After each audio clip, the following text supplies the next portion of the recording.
Dan untuk beribadah kepada Allah itu ada tata cara.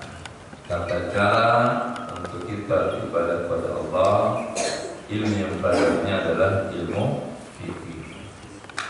Kalau ilmu tauhid itu ilmu tentang apa yang harus kita yakini. Kalau ilmu akhlak, kalau ilmu tasawuf, ya, bagaimana etika kita, akhlak kita kepada Allah Subhanahu wa taala, kepada nabi kita, kepada sesama muslim, kepada non-muslim, kepada semua orang, kepada binatang, kepada tumbuhan. Makanya kalau umat Islam ilmunya lengkap, ya, fikihnya oke, ya, tauhidnya benar, lurus, ya, kemudian akhlaknya baik, maka orang itu akan bahagia hidup. Kita berbahagia hidup itu kalau ada ilmu. Justru penderitaan adalah ketika orang itu tidak punya ilmu. Apa aja ya? Orang yang ahli dagang, kalau pengen sukses dagangnya harus ada ilmu dagang. Kalau pengen jadi pemerintahan harus tahu tentang ilmu pemerintahan. Jangan sekali-kali suatu urusan diserahkan kepada orang yang tidak punya ilmu, hancur Pak. Apa saja dalam hidup ini kalau suatu perbuatan dilaksanakan tanpa ilmu, akhirnya Pak kehancuran. Sama sholat kita juga Pak bisa hancur, haji kita juga bisa hancur. Udah haji itu orang bahkan bolak-balik, ya, umroh setiap bulan, tapi bisa jadi umrohnya batal. Kenapa? Tanpa ilmu. Nah, inti dari ibadah adalah sholat lima waktu. Nah, sholat itu mempunyai syarat, rukun, sunnah dan lain sebagainya. Salah satu syarat sholat adalah at-thaharah, suci. Jadi Pak, orang nggak bisa langsung sholat aja, harus terpenuhi dulu syarat-syarat sholat. Syarat itu apa sih? Sesuatu, ya, yang dengan sesuatu itu maka sholat kita jadi diterima. Kalau tidak ada lengkap persyaratannya, benar tuh anak itu sholat Pak 5 waktu, bahkan sholat tahajudnya 100 rakaat, sholat duhanya 12 rakaat, semua sholat dilakukan. Dia lupa berwudu. Salah. Jadi salah satu syarat sholat adalah bersuci. Suci dari apa aja tuh Pak, ya? Suci dari hadas, dari najis. Itu harus perhatikan betul kepada anak-anak kita, ya. Jangan sampai anak kita sholat, itu tanya dulu, nah, kamu sholat? Iya Pak. Udah wudu? Iya. Karena kita bisa jadi loh Pak, anak-anak kita Pak, dia sholat aja, taunya yang wajib itu sholat. Dia nggak tahu syarat sholat diantaranya adalah bersuci. Salah satu bersuci adalah berwudu. Nah, wudu itu untuk menghilangkan hadas kecil. Nah, kalau anak kita nggak ngerti hadas besar Pak, ya habis nikah nih Pak, ya, habis nikah malam pertama. Dan ini bisa kejadian Pak. Dan saya pernah menemukannya. Pasangan muda-mudi, dia taunya apa? Perintah sholat. Padahal sholat itu sah kalau tidak punya hadas kecil, tidak punya hadas besar. Salah satu penyebab hadas besar adalah hubungan suami istri. Pak, habis malam pertama, ya sholat tahu punya wajib. Wow. Kita sholat juga langsung sholat. Lupa mandi. Ya Allah, kasihan Pak, ya. Dan saya sering banget Pak di DKI ini, sedih saya karena ya termasuk DKI secara keseluruhan, ya.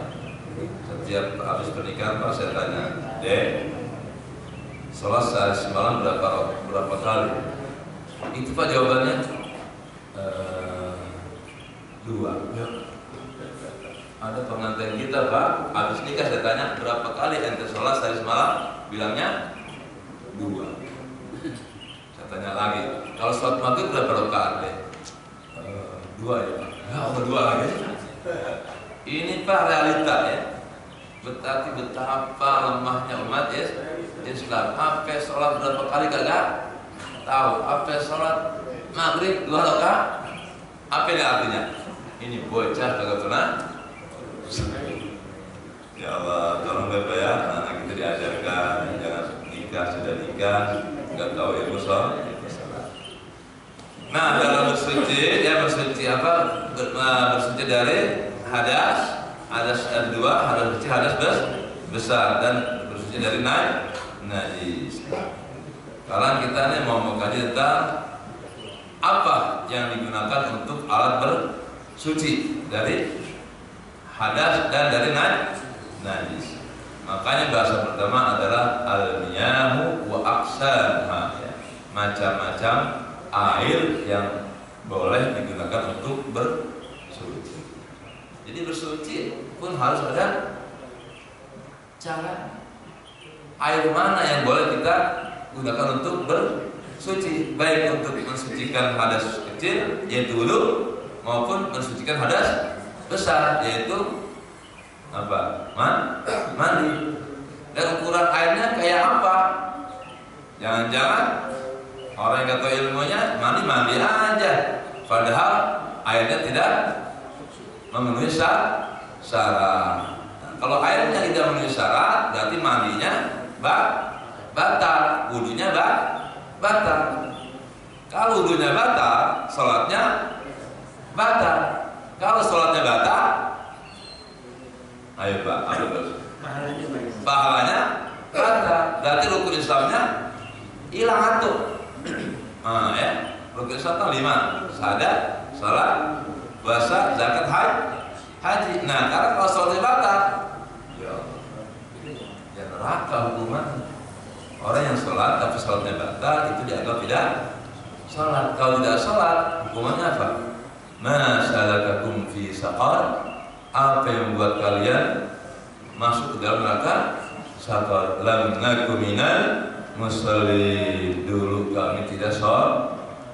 Padahal sholat karena wudunya enggak benar, maka sholatnya agak benar. Kalau sholat enggak benar, itu orang berhak masuk neraka. Na'udzubillah min dzalik. Nah, mari kita kaji al-miyah wa aqsanha, ya macam-macam air. Al-qismul awwalu minal miyah, bagian pertama dari macam-macam air adalah al-ma'ul mutlaq. Namanya air mutlaq. Inilah air yang boleh digunakan untuk berwudu dan boleh untuk mandi dan boleh untuk menghilangkan najis. Kalau ada anak kita menghilangkan najis dari badannya dengan air yang kena najis, ya belum suci badan.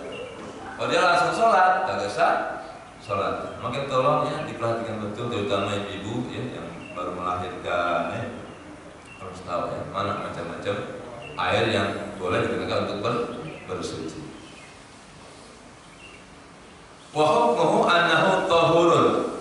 Air mutlak ini bahwa hukumnya suci. Ay annahu tahirun fi nafsi mutahhirun li ghairi. Air ini sifatnya suci pada zatnya dan dapat mensucikan yang lain. Itu air mutlak. Kalau air teh Pak, itu hanya tahirun fi nafsi, suci boleh kita minum. Tapi tidak bisa mensucikan yang lainnya. Jangan dulu pakai air teh, apalagi pakai air kopi. Air susu juga enggak boleh. Itu air yang suci zatnya, boleh kita makan, halal minum ya, tapi enggak boleh buat bersuci itu ya, namanya air mutlak. Wa yandarju tahtahu min al-anwa'i ma yati. Nah, mana-mana saja yang termasuk air mutlak yang suci pada zatnya dan bisa digunakan untuk bersuci, untuk menghilangkan hadas kecil, hadas besar maupun najis. Yang pertama ma'ul maqari. Nah, yang boleh dipakai buat bersuci itu Pak Ibu, baik wudhu ataupun mandi ataupun menghilangkan najis yang lainnya. Ma'ul maqar, air hujan. Dah itu mah boleh tuh ya. Di rumah sanyo mati ya, habis persiapan air. Ya Allah, sholat tadi mau datang sholat Johor, turun hujan, langsung tuh mandi wajib, pakai air hujan, langsung bapak main hujanan ya. Tadi mau subuh nih, habis hubungan suami istri, ya Allah nggak ada air, lampu mati, alhamdulillah hujan, dah bapak ibu main hujanan tuh kenapa? Mandi wajib. Atau kalau udah hujan, nyari sungai. Ada sungai nggak di dekat? Ada. Nyebur aja ke sungai. Ya, saya kecil Pak, saya mandinya di sungai. Nah itu air hujan tuh Pak, ya boleh untuk bersuci. Wasalji dan air salju. Wal baradi air embun tuh yang boleh bersuci. Air hujan, air salju. Jadi kita kayaknya belum pernah jadi air salju ya. Wal barat dan air Nah sekarang air kulkas boleh nggak? Ayo. Batu es buat wudhu boleh nggak? Boleh, asalkan asalnya suci. Tapi kalau asalnya kena najis atau sudah bercampur dijadikan batu es, ya tetap kagak boleh.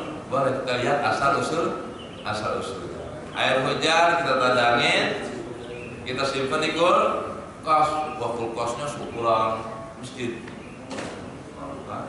Nah boleh tuh kita berwudu dengan air es, asalkan asal pembuatan esnya itu suci. Tapi kalau sudah bercampur dengan air kelapa, ya nggak boleh.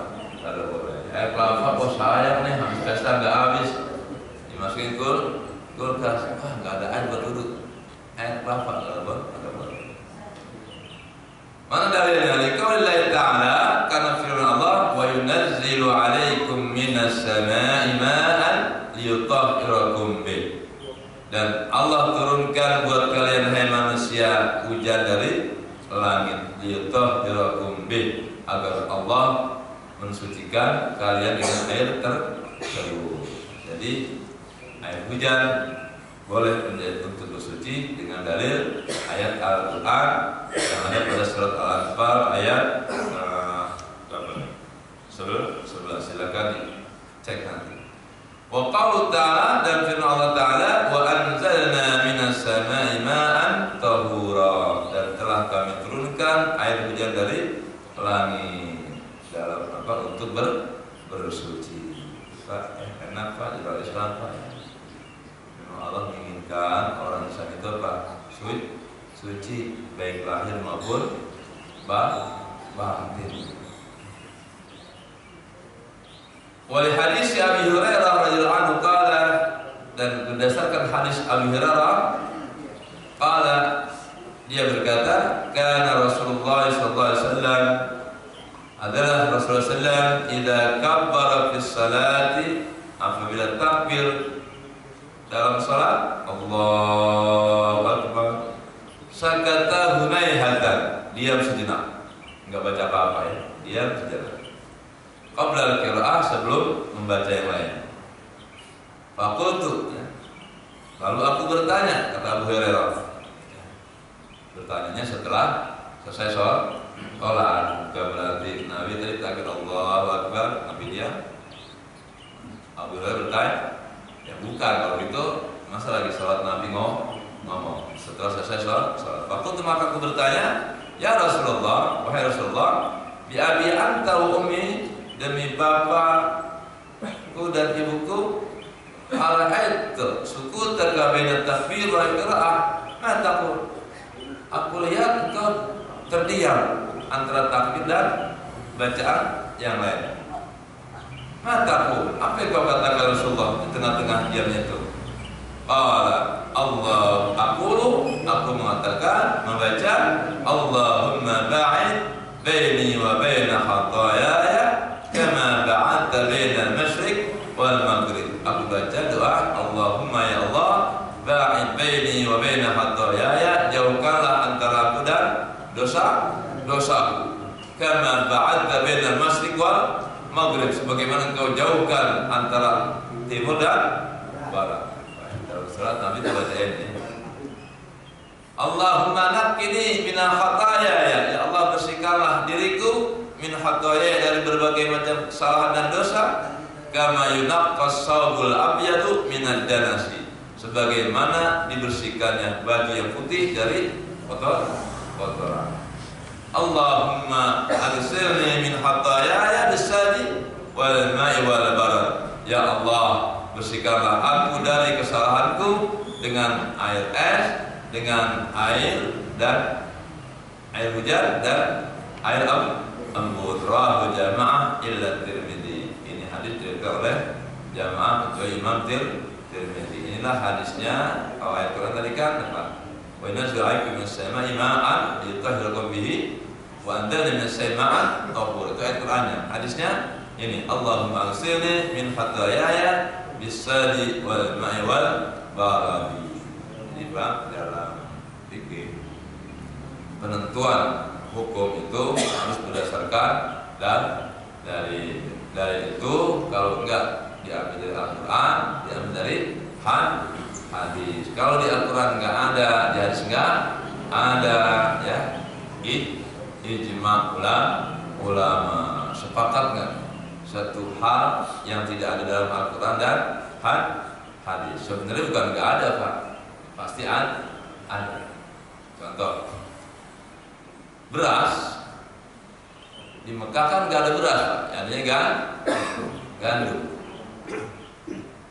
Nah, apa hukum mengeluarkan zakat dengan beras? Nabi dulu nggak pakai beras.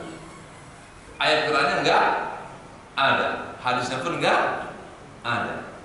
Nah, para alim ulama, Pak, para Imam Syafi'i, Imam Malik, Hanafi berijtihad berdasarkan ayat-ayat Al-Quran, berdasarkan hadis-hadis Nabi.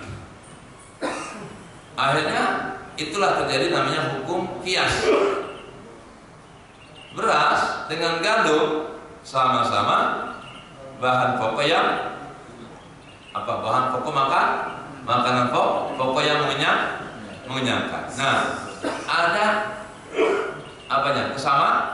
Kesamaannya sama-sama makanan pokok yang mengenyangkan. Nah, di Arab sana dulu beda kata gandum. Di Indonesia banyaknya beras. Makanya Pak, wajib mengeluarkan zakat beras. Itu namanya qiyas. Tetap aja kan ada sandaran hukumnya itu Al-Quran dan hadis. Ya, jadi yang bisa begitu tuh, ya, para alim ulama yang bisa mengkiaskan berupa orang berilmu, orang bodoh nggak bakal bisa mencari kesamaan dari satu benda dengan benda yang lain. Kemudian ma'ul bahri, yang boleh dibuat bersuci, Pak, ma'ul bahri. Kalau Bapak pergi ke Pulau Seribu tuh naik perahu atau kapal, aqua habis, ya, pokoknya air galon aqua habis. Waduh, datang surat Johor nih, wudu dengan air laut. Di hadis Abi Hurairah, ini pun berdasarkan hadis Abi Hurairah, qala, ia berkata, sa'ala rajulun Rasulullah sallallahu alaihi wasallam, seorang bertanya kepada Rasulullah, faqala ya Rasulullah, inna narkabul bahra, ya Rasul, kami naik kapal di lautan, wa nahmilu ma'ana al-qalila minal ma', kami sedikit membawa air, fa in tawadda'na bihi atisna, kalau saya gunakan buat wudu yang air bawaan saya, kami kehausan. Apa natawadda bi ma'al bahri, ya Rasul, bolehkah kami berwudu dengan air laut? Apa jawab Nabi? Faqala Rasulullah, huwa tahur, air laut itu suci dan mensucikan. Ma'u, ya, air laut itu suci mensucikan. Al-hillu maitatu, halal bangkai yang ada di lautan, maksudnya ikan. Jadi air laut boleh digunakan untuk bersuci, baik berwudu maupun untuk mandi wajib dan menghilangkan najis yang lain. Yang ketiga, bentar lagi air yang mutlak, ma'u Zamzam. Tuh, Pak, air Zamzam. Pak dulu pakai jam-jam kor kita berapa Pak dari jam-jam di sini Indonesia saya 10 kilo 200.000 ya Allah sekali wudhu 200.000 ya nggak kuat kita ya tapi di Mekah Pak itu jutaan manusia wudhu ada yang pakai air jam bahkan kalian ada yang mandi pakai air jam bener Pak termasuk saya kalau saya siram itu kalau gak bisa saya pakai air jam kalau ketahuan siapa polisi haji itu sering lima ruya min hadis Ali karena hadis dari Ali radhiyallahu anhu anna Rasulullah sallallahu da'a bisajalin min ma'i zamzam fasriba minhu wa tawadda'a rahu Ahmad karena Nabi pernah ya berdoa setelah minum air zamzam fasriba minhu lalu dia minumnya wa tawadda'a dan berwudu dengan air zamzam. Nah besok kalau bapak ibu ada yang haji umrah silakan wudu pakai air zamzam. Boleh ya? Tapi sekarang kayaknya agak sulit ya karena saking banyaknya jemaah air. Yang keempat al-ma'u al-mutaghayyir bitul maksi atau bisa babi makarihi. Yang keempat air yang berubah karena lamanya diam. Misalnya air hujan yang banyak di rawa. Nah, tentu air yang ada di rawa pun boleh untuk bersuci atau danau. Air danau juga boleh karena kayak danau kan air hujan yang mengendap. Bimuhalatati ma yanfaqu anhu ghaliban. Atau air yang bercampur ya, air hujan bercampur dengan daun-daunan jadi warnanya biru. Itu pun masih boleh digunakan untuk berwudu. Air danau kan kadang-kadang warnanya kayak lumut ya, warna apa? Hijau. Itu boleh pakai berwudu asalkan banyak. Kalau sedikit tidak boleh. Fa inna asmal mutlaq yatanawalu bittifaqil ulama. Karena yang dinamakan air mutlak itu berdasarkan kesepakatan alim ulama. Berapa banyaknya air yang boleh digunakan untuk wudu ya. Para imam ahli fikih mengatakan 2 kullah. 2 kullah itu seukuran ya satu kolom yang ukurannya berapa? 60 panjang, lebar 60, dalam 60. Nah, itu penuh itu 20 bola. Kalau kurang dari segitu enggak boleh dipakai wudu. Boleh kalau pakai ciduk, enggak boleh dipakai tangan. Tapi kalau banyak boleh. Karena tetap air mutlak. Wal aslu fi hadzal bab ya anna kulla ma yasduqu ala ismil ma'i mutlaqan an at-taqid yasihu at-tatahhur ya. Kesimpulannya dalam bab ini setiap air mutlak ya itu boleh digunakan untuk bersuci. Qala Allah Ta'ala falam tajidu ma'an fatayammamu. Dan Allah berfirman kalau kalian tidak mendapatkan air mutlak tadi fatayammamu maka bertayamum. Jadi kalau nggak dapat air hujan, nggak dapat air sumur, nggak dapat air es, nggak dapat air embun, nggak dapat air laut atau air sungai, kita wajib sholat wajib wudu. Kalau nggak ada air sama sekali, boleh kita tayamum. Subhanallah, Pak. Islam itu mudah. Yuridullahu bikumul yusra wa la yuridu bikumul usra. Nggak ada air boleh pakai debu. Subhanallah. Abong kalau ada debu ya. Ada ya susah nyari debu kali kita. Gampang banget Pak ya, di Indonesia paling gampang nyari debu. Tapi Pak tolong debunya jangan yang basah ya. Jangan air hujan, habis hujan tangan digali buat wudu ya belepotan ya. Wudu debu yang kering. Itu pun jangan tebal-tebal. Udah Dan wudhu apa dan tayamum itu Pak, bukannya apa? Dalam niat tayamum bukannya untuk menghilangkan hadas kecil, hanya untuk memperbolehkan sementara karena nggak ada air. Tidak bisa mengangkat hadas kecil tuh tayamum. Makanya ulama dulu niatnya apa? Saya bertayamum listibahatis salat, hanya untuk sekedar memperbolehkan sholat. Makanya tayamum itu nggak bisa digunakan untuk sholat 2 kali, hanya 1 kali tayamum, 1 kali sholat maghrib, 1 kali tayamum. Nggak boleh buat sholat isya. Nanti kalau mau sholat isya tayamum lah. Karena bisa jadi maghrib nggak ada air, pas masuk isya turun hujan. Atau ada air Bapak Ibu sekalian di rumah 1 galon. Kalau buat wudhu sekeluarga kehausan, maka itu pun boleh kita bertayamum.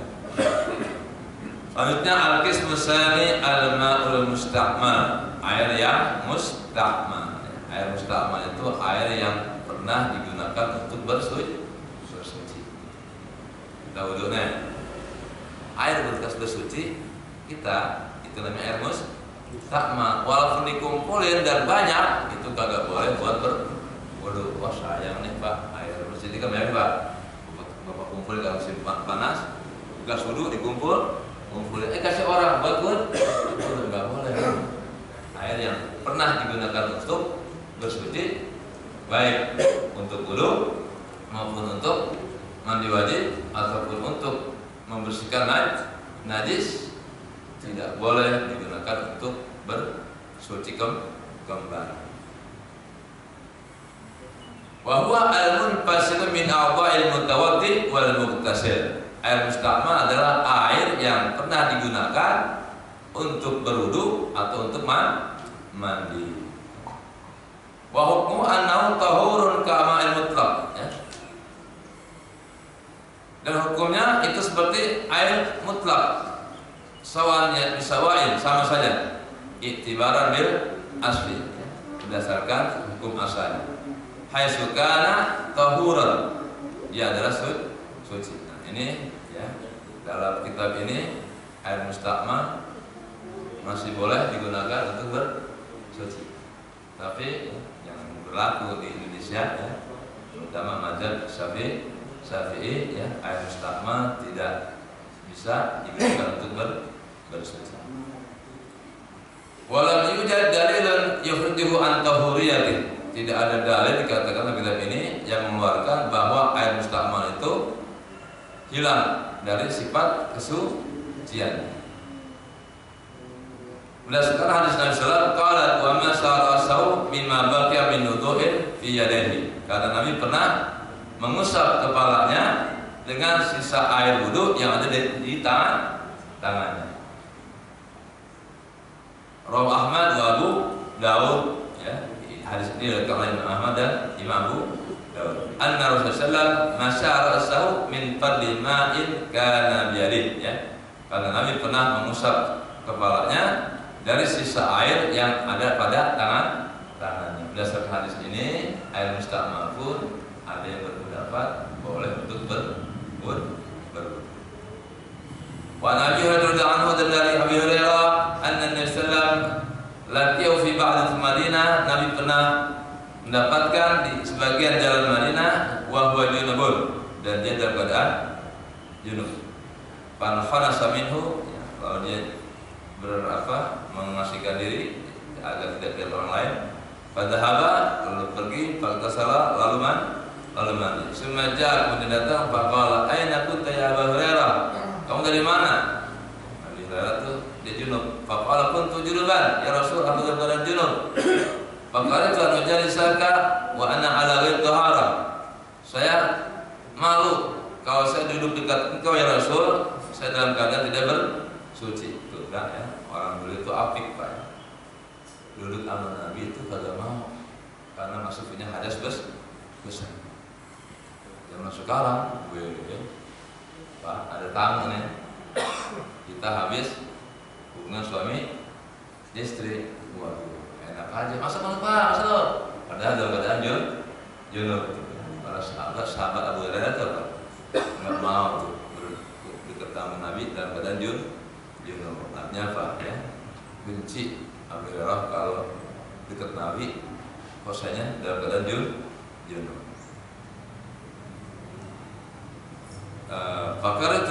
Faqala subhanallah innal mu'min la yanjus. Nabi langsung kaget. Subhanallah, wahai Abu Hurairah, orang beriman itu kagak najis. Berarti apa? Boleh kalau kita bertemu kawan kita dengan orang lain dalam keadaan junub. Tapi Abu Hurairah apa? Enggak senang. Berarti makruh. Berarti hukumnya makruh ya kita bertemu dengan orang lain dalam keadaan junub. Tapi tetap boleh karena orang Islam itu tidak najis. Yang najis itu siapa? Orang kafir. Wa wajhu dilalah al-hadis ya. Wajah dilalah hadis ini annal mukmin idza kana la yanjus ya. Bahwasanya orang beriman kalau memang dia pada dasarnya adalah tidak najis, fala wajha li ja'lil ma'i faqidan lit-tahuriyah. Maka tidak ada alasan menjadikan air yang pernah digunakan untuk membersihkan jasad orang beriman dan orang beriman itu tidak najis ya, maka bekas air bersucinya juga tidak najis, kecuali air itu digunakan untuk membersihkan barang yang najis. Misalnya ada kotoran, ada darah banyak, kita cuci itu dengan air bersih. Nah, air yang untuk menghilangkan najis itu tidak boleh digunakan untuk bersuci. Kenapa? Jadi najis. Nah, kalau setelah air yang digunakan setelah berwudu, kan badan kita kagak najis Pak ya. Nah, maka air itu tetap suci berdasarkan hadis ini. Qala Ibnu Munzir wa an Ali Nabi Muhammad wa Imamah wa Abu Asdar al-Makhul annahu qalu fi man nasiya masyara sihi. Bagi orang yang lupa ya mengusap mukanya, fawajada badalan fil lihiyati, kalau dia mendapatkan basah dalam jenggotnya, yakfihi masu bidzalik, boleh tuh ya mengusap kepala dengan air yang ada pada jenggot. Nah, tadi kan wudu Pak ya, di jenggot ada air biar pas wudu, boleh langsung buat mengusap kepala. Wa qala hadza yadullu ala annahum yarawna al-ma'al musta'mal mutahhira. Dari sinilah para ulama berpendapat bahwa air musta'mal itu masih boleh digunakan untuk bersuci. Wa hadzal madzhab ihda riwayat an Malik wa Syafi'i. Dan pendapat ini adalah salah satu riwayat dari Imam Malik dan Imam Syafi'i. Wa nasab Ibnu Hajar ila Sufyan as-Tsauri wa Abi Saur wa jami' ahli zahir. Jadi terjadi perbedaan pendapat pada hal ini ya. Kebanyakan sih air musta'mal tidak bisa digunakan untuk bersuci. Tapi ya seperti Ibnu Hajar, Imam As-Tsauri, Abu Saur dan sebagian pengikut Imam Malik dan Imam Syafi'i memboleh. Artinya apabila ada teman kita berwudu dengan air musta'mal, asalkan dia tahu dasarnya, jangan kita celah. Inilah namanya perbedaan pendapat. Kemudian al-qism as-salis al-ma'u alladhi khalatahu tahirun. Bagaimana air yang tercampur oleh benda suci? Kasabun, seperti sabun ya, za'faran ya, wadaqik, tercampur tepung, terigu. Wa hukmuhu annahu tahurun ma dama hafidzan li itlaqi. Hukumnya tetap air itu suci ya, selagi masih ada pada air itu sifat kemutlakan, tidak berubah warnanya, tidak berubah baunya, walaupun sudah kecampur sama daun campur terigu, kecampur sabun, asalkan apa? Sifat air itu tidak hilang. Apa? Airnya tetap bening, kemudian baunya tidak berubah, dan tidak ada barang yang najis. Tapi kalau berubah, wah, kena susu, ya jadi putih, tidak boleh. Kena air teh, wah, berubah warnanya. Misalnya sekolom besar, Pak, teh nyemplung satu teh, ini kan nggak ngaruh kan, nggak berubah, tetap boleh. Paling kharaja anit lagi, kalau keluar dari sifat kemutlakan itu air, bihaitsu shara la yatanajjas min mutlaq, kana tahiran fi nafsi. Kalau berubah karena tercampur dengan benda tadi, itu air hanya suci pada zatnya sendiri, tapi tidak bisa mensucikan. Ghairu mutahhirin li ghairi, tidak bisa untuk mensucikan yang lainnya. Fa'an Ummi Atiyah, hadis dari Ummi Atiyah qalat, ia berkata, dakhala alaina Rasulullah sallallahu, kami pernah masuk kepada Rasulullah hina tuwfiyat ibnatuh Zainab, ketika putri tercinta Zainab meninggal. Faqala ighsilnaha salasan aw khamsan, ya basuhlah ya anak itu, wahai Ummi Atiyah yang mandikan Siti Zainab, tolong mandikan ya sebanyak 3 kali atau 5 kali, atau akstar min dzalik, atau yang lebih banyak, bima'in wasidrin, dengan air dan apa sidr itu ya, yang buat wangi, apa namanya, lupa saya artinya, supaya yang buat yang nyuci apa, mandi mayat ya, apa kafur ya, ya kafur barus ya. Nah, itu Nabi perintahkan, berarti boleh kan air dicampur dengan kafur barus untuk mandikan mayat. Waj'alna fil akhirah kafura, dan jadikanlah di akhir pemandian itu dengan kafur barus. Fa idza faragtunna, kalau kamu selesai air matiya, fa ini ya, maka kasih tahu aku. Falamma faragnahu adannahu, ketika selesai mandikannya Nabi kasih tahu, fa'atana faqala usqurunha iya ta'ani idara.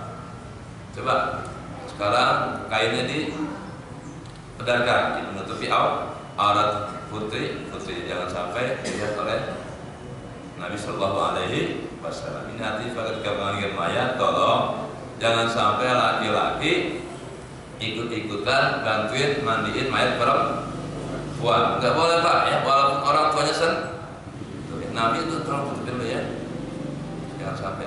Nabi sangat aktif banget Pak. Zaman sekarang lihat Pak, ya Allah, mandiin mayat, bocah udah melihat. Makanya yang mandikan itu Pak orang yang amanah.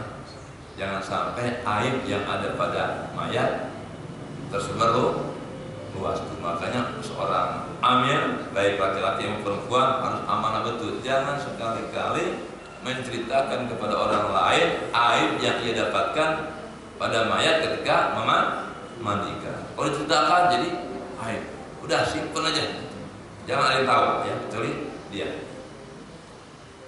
Wal mayitu, dan mayit itu la yusalu, enggak boleh dimandikan illa bima yasyu bitathhir bil haid, kecuali dengan air yang suci. Nah, jadi memandikan mayit pun dengan air yang suci, sama dengan orang yang hidup.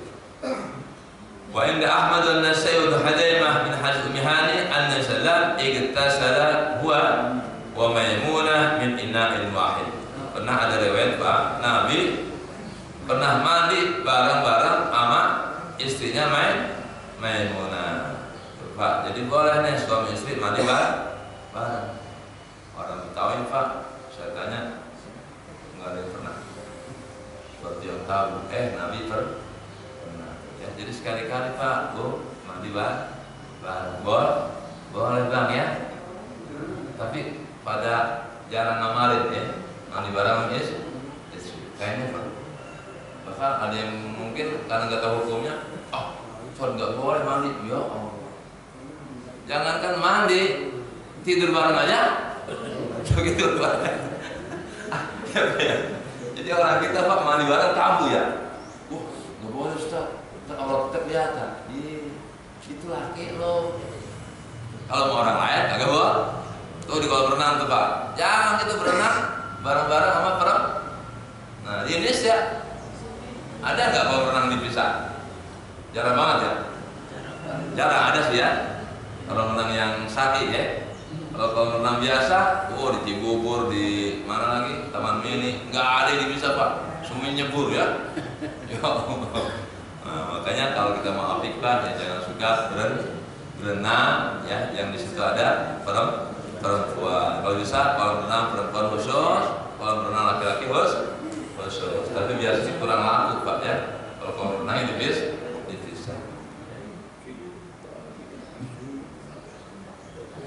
Fafil hadisnya itu ikhtilat. Nah ya, dalam dua hadis ini ya ada percampuran ya antara laki-laki dengan perempuan ya, kalau suami istri.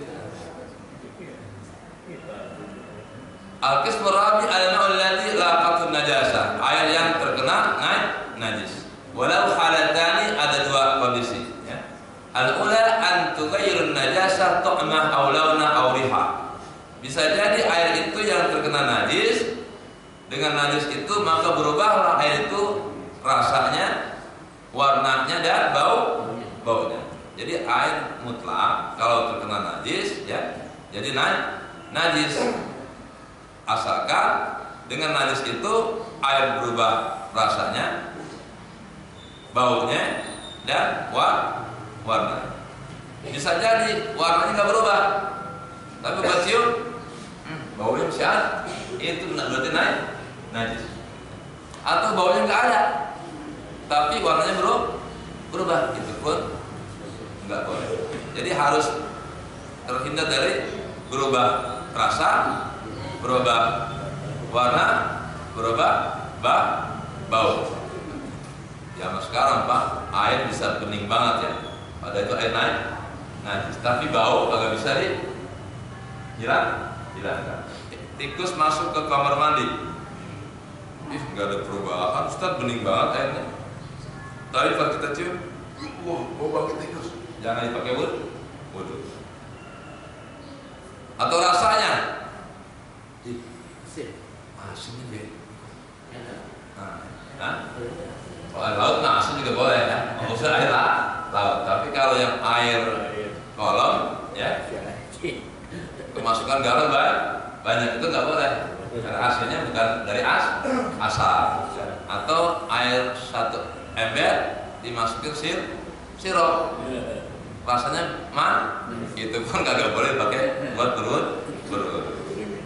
Buat pihak halat dalam kondisi seperti ini, la yajuzu tatahhur bihi ijma'an. Ulama sepakat nggak boleh menggunakan air tersebut yang telah berubah rasanya, warnanya dan baunya karena ada benda najis. Sepakat ulama nggak boleh untuk berwudhu. Asalnya ayat kalau ma'alat lagi. Yang kedua kondisinya air tetap ya, apa adanya, nggak berubah baunya, warnanya dan sebagainya. Bi alla yataghayyar ahad ashabi salasa, tidak berubah ya sifat-sifat yang 3 tadi. Bahwa annahu tahirun mutahhirun. Kalau benda najis jatuh ke kolam mandi kita Pak, anggaplah cecak jatuh, pakai itu kan ya, najis. Baunya enggak berubah, warnanya enggak berubah, rasanya pun enggak berubah. Walaupun terkena benda najis, itu air tetap boleh digunakan untuk bersuci. Coba kalau kita nggak tahu ilmunya, ya ada cecak mati di kolam, ya Allah, dibuang tuh air semuanya kan. Padahal nggak berubah rasanya, nggak berubah warnanya, nggak berubah baunya. Dia ragu-ragu, dibuang tuh sekian ton air ya, isi lagi. Padahal isi lagi naik ya harganya. Wah, jadi karena kurang ilmu Pak, jadi pemborosan. Ya demikianlah untuk pagi hari ini. Saya pun banyak menikah. Hari ini Pak ada 15 pasang. Alhamdulillah menikah 15 pasang. Di sini ada berapa hari Pak yang menikah? Oh enggak ada ya? Nanti orang mana ini kebanyakan aja? Hah? Ya Allah. Ya demikianlah. Mungkin ada pertanyaan, silakan. Bapak Ibu, demikianlah pelajaran kita hari ini tentang air mutlak dan beberapa hal air mutlak yang najis dan yang telah dipakai dan sebagainya sebagai pelajaran kepada kita. Mungkin bapak-bapak ibu punya pengalaman satu dua bisa ditanyakan, silakan.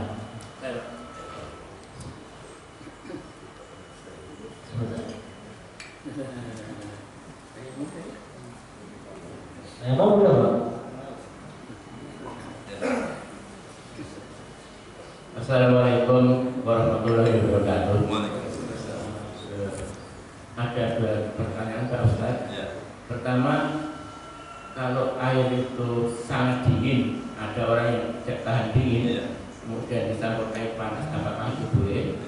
Kemudian yang kedua, cara pemakaiannya, ada yang dengan keran hingga bisa diatur buka tutupnya, tapi ada yang saya pernah lihat di kampung itu ada bak atau kolam gitu, dia pakai kanan langsung. Itu bagaimana Pak? Terima kasih. Assalamualaikum warahmatullahi wabarakatuh. Waalaikumsalam.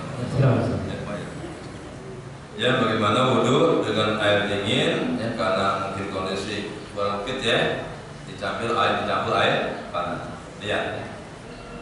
Apakah dengan dicampur air panas itu air itu berubah warnanya, berubah rasanya, berubah baunya?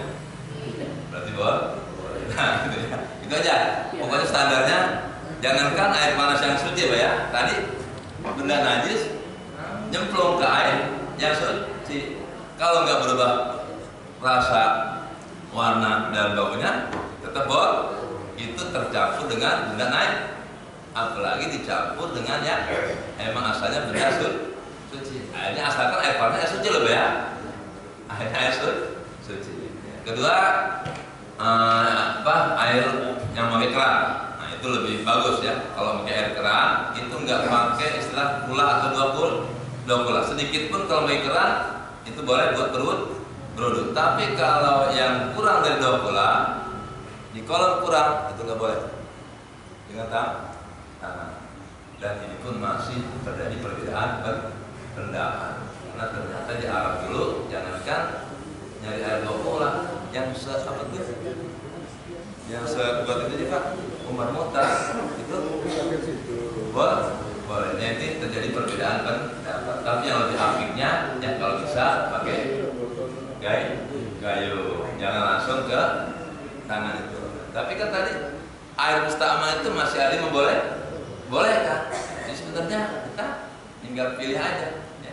Kalau ragu-ragu tinggalkan. Kalau enggak, ya silakan. Yang penting apa? Da'ma yuridu ila ma la yuridu. Asalkan tangan kita tadi tidak ada benda najis ya. Kalau ada benda najisnya, lah kita bisa berobat tuh airnya. Karena sedikit. Kalau di kolam, di kampung, di kolam itu mah enggak boleh karena lebih dari 2 kula ya. Terima kasih Pak. Ya, satu lagi.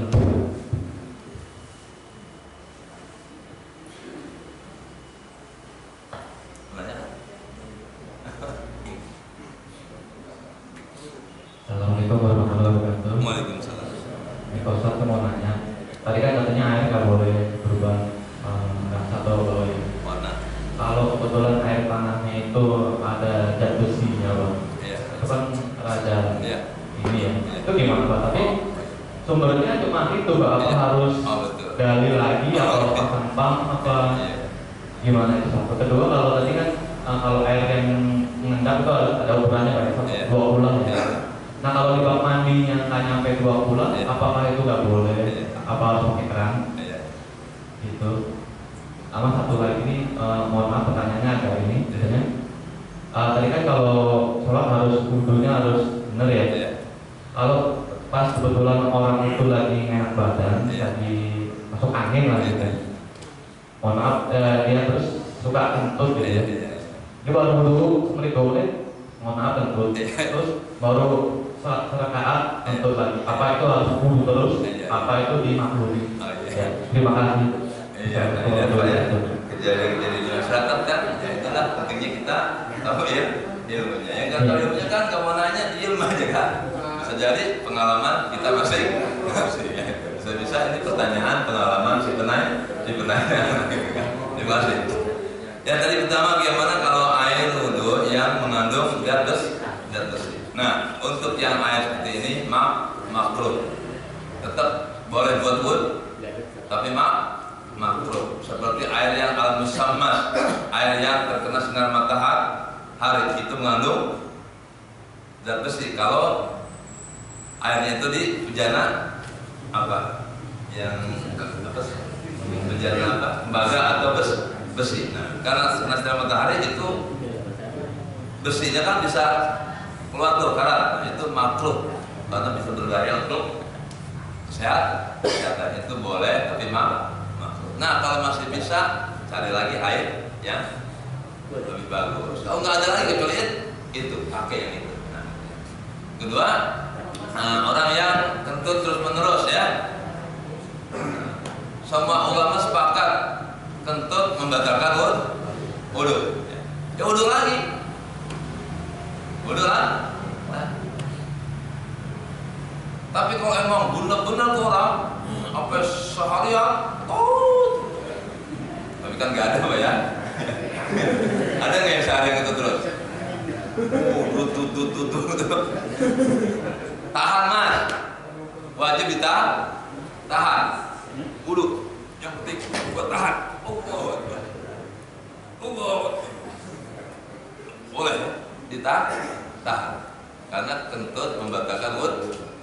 Beda dengan salis, kencing yang terus menerus. Itu boleh wudhu. Punya kita ikat ya, pakai plastik. Ya, lagi sholat air kencing keluar, itu tetap boleh ya. Nah, tapi hanya satu kali wudhu, satu kali sholat.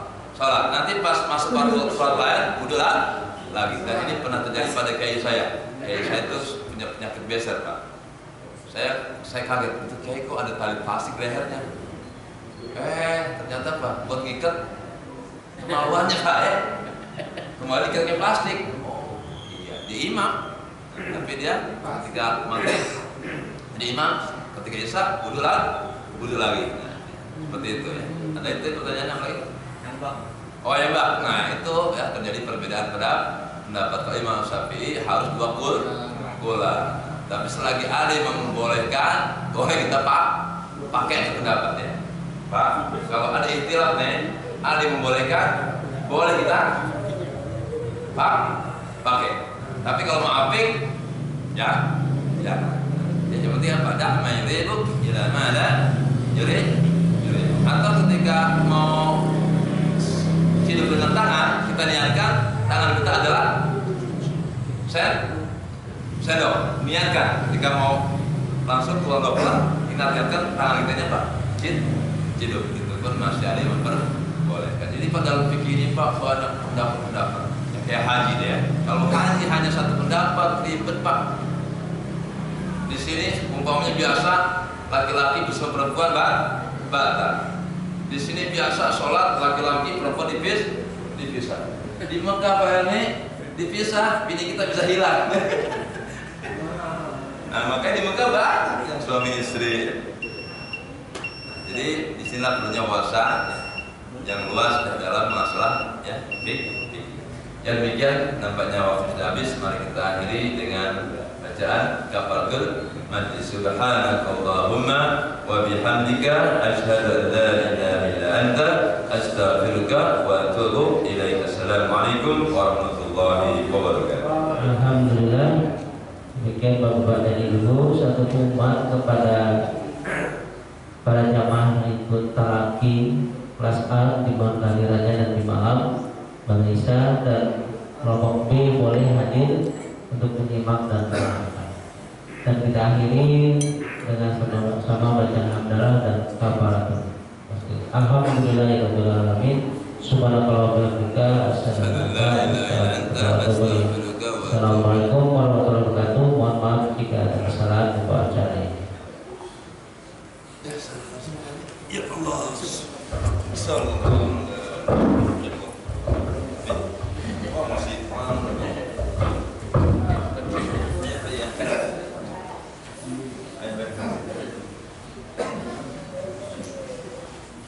Pak Imam mana? Enggak ada.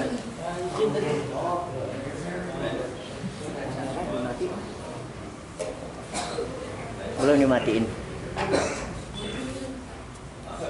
Gimana matiinnya?